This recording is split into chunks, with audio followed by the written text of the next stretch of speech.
you feel like you're not giving your children enough time. You feel like you can't fit everything in the day. You feel like you can't manage it all. And you're guilty and you're worried and you're stressed.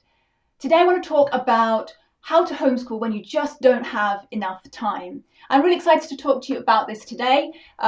It's a topic that I can understand. I've got 4 kids and I often feel like I just don't have enough time. So I want to dive into that today. And now this could go a whole number of different directions, but the way I'm going to take this is hacks, educational time hacks, if you like.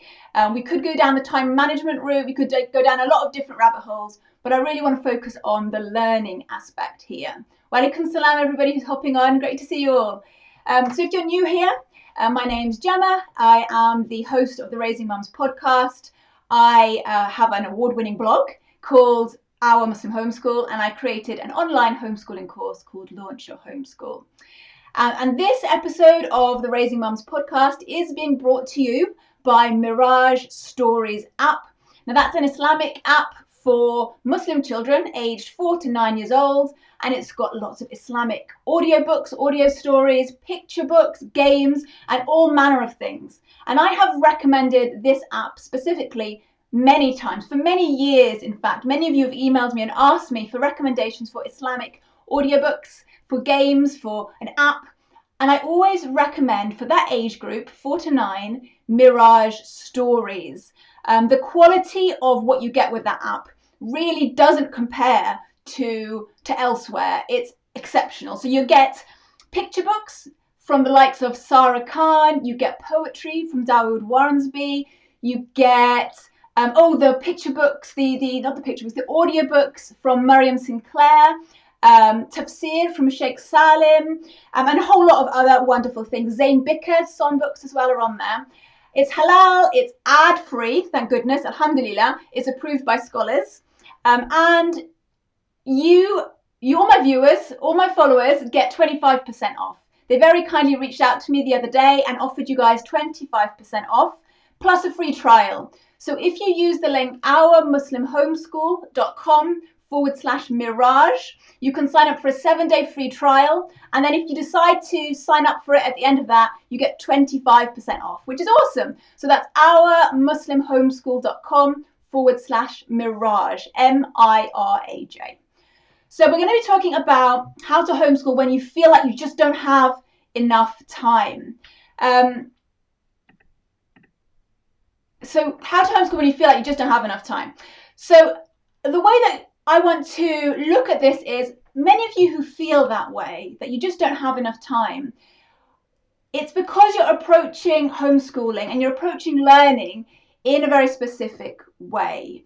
I've got 4 kids and I feel like that sometimes. And usually what that has come down to is that I expect my homeschool to look a specific way.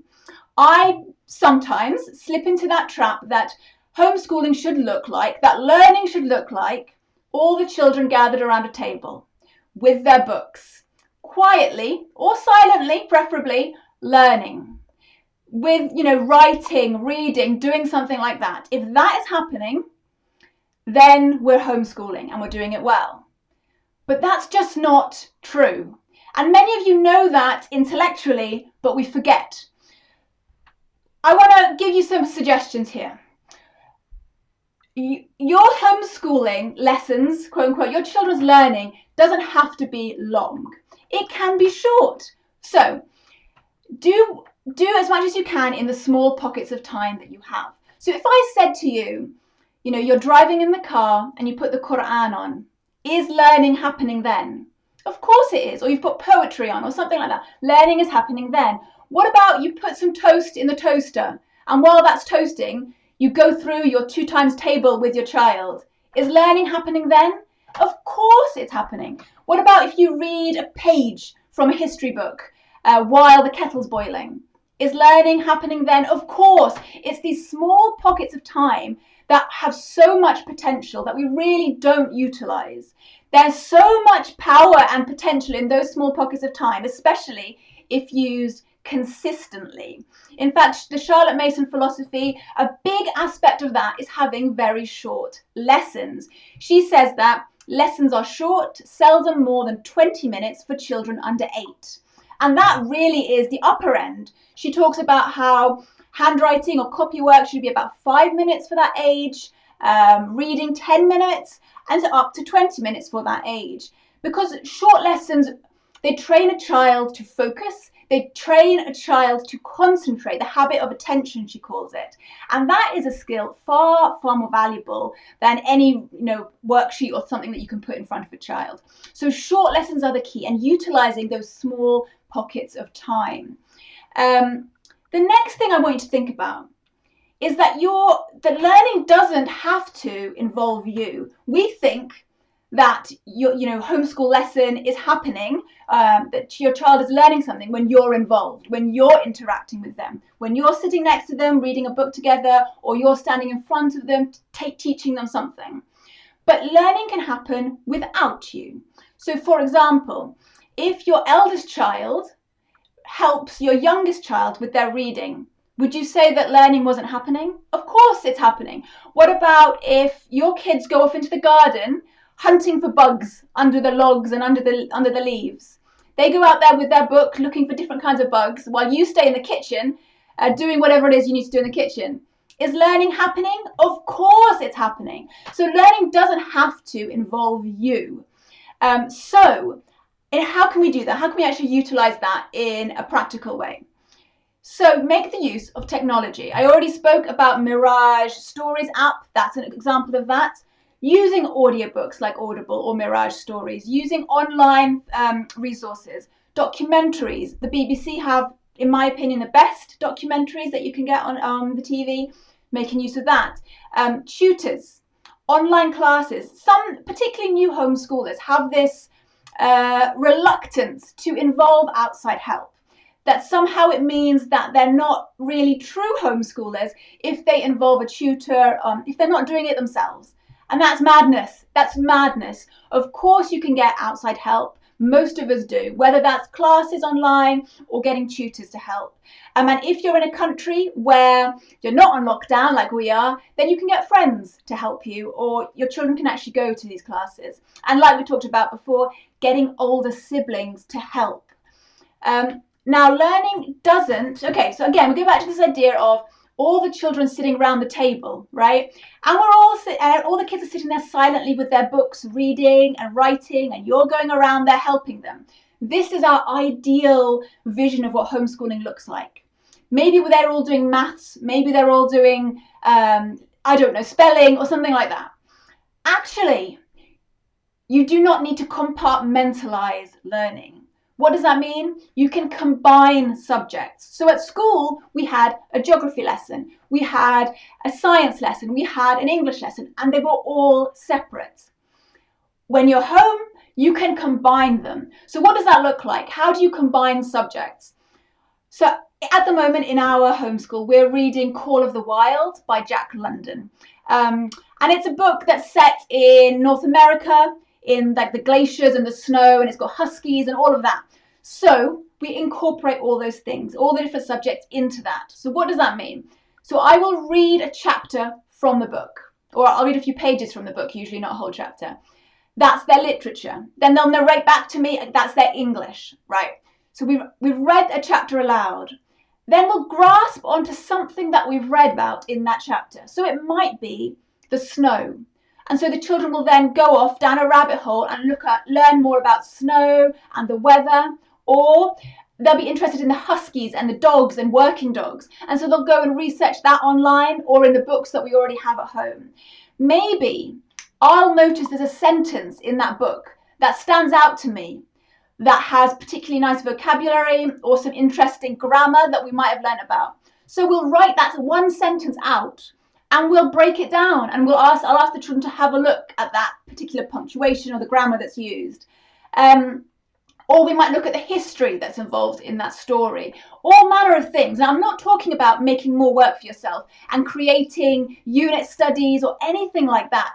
What I'm talking about is using what you already have to expand on what you're already doing. So use what you already have in your home, what's already accessible to you, to expand on what you're already doing. Don't add more, don't buy in more. It's not necessary. And in today's day and age, you have so much online. So, if we're reading a book, we're reading Call of the Wild, we might pull off the atlas off the shelf and look up where the story is taking place and learn the geography of that area. If you don't have an atlas, there's Google Maps, which is so fascinating to children. So there's so many ways that you can expand on what you're already doing.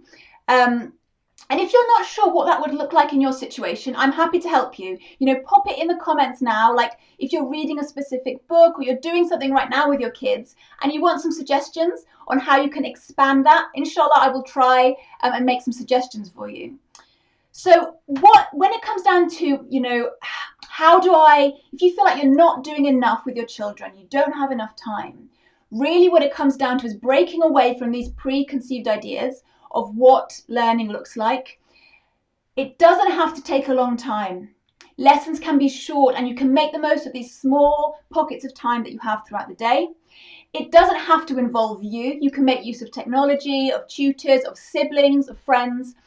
And you don't need to compartmentalize learning. You can combine subjects together to make the most of those lessons and those individual and of those lessons you have together. Right, so let's go through the comments. Let's have a look at questions. And yeah, like I said, I'm happy to help and advise in specific situations if I can. Walaikum salam, Lubna.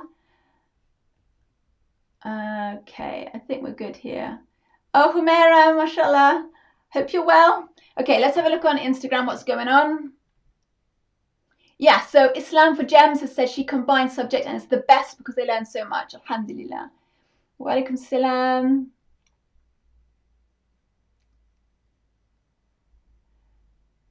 Okay. Awesome, we've got lots of great people in here, mashallah. Okay, I can't scroll through them all. I'm going to lose you. Okay. If you have a question, feel free to pop it in that question box at the bottom. Right. Huda has asked, how many times a year does the LEA contact you? The LEA never contacts me. In this specific area where I live, they don't. So for those of you who are not in the UK, LEA is the local education authority.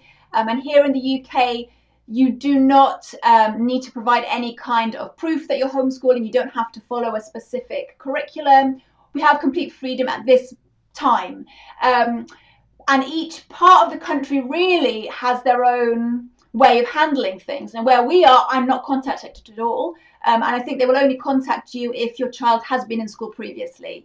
And even then, it's very rare. So for us, they don't contact us at all, Huda.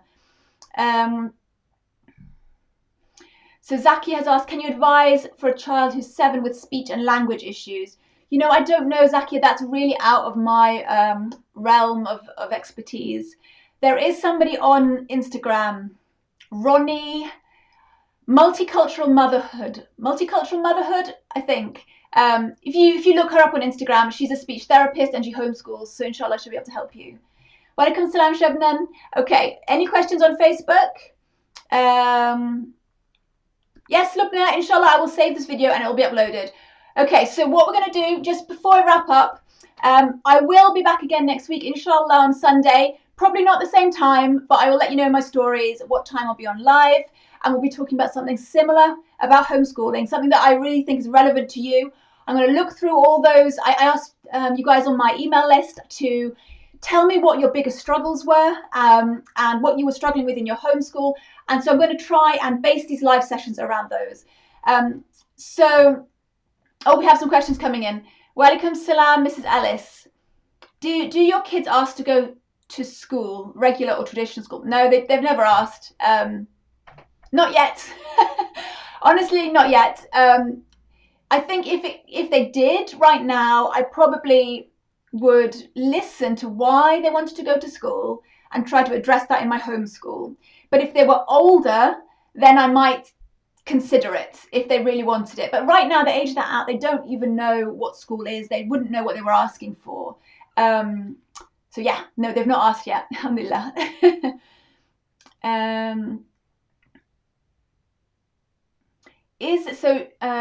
Shima has asked, is it advisable to homeschool with our curriculum and make sure the kids are abreast with the regular school curriculum too?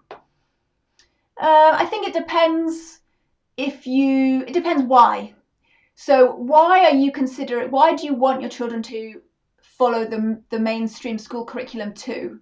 Are you considering putting them into school soon? Or is it just in case? If it's just in case, I don't think that's advisable, because you'll lose so much of the fun and enjoyment and the magic of homeschooling if you worry about these things. There's so much freedom that comes with homeschooling, and you'll lose some of that joy. But if you do think in the next year or so that your children might be going to school, then it is worth doing. Yeah, I would say so. Okay, I'm going to wrap it up here. Don't forget that you get that 25% discount from the Miraj Stories app, the Islamic app for Muslim children aged 4 to 9. So if you're looking for audiobooks that are Islamic, that are halal, that don't have ads, if you're looking for games and a nice alternative to mainstream entertainment, then have a look at that app, Miraj Stories, and you will get 25% off if you use the link ourmuslimhomeschool.com/Miraj, Miraj. So thank you guys for all hopping on live. It's nice to see you all here, and I'll see you next Sunday, inshallah. Assalamu alaikum.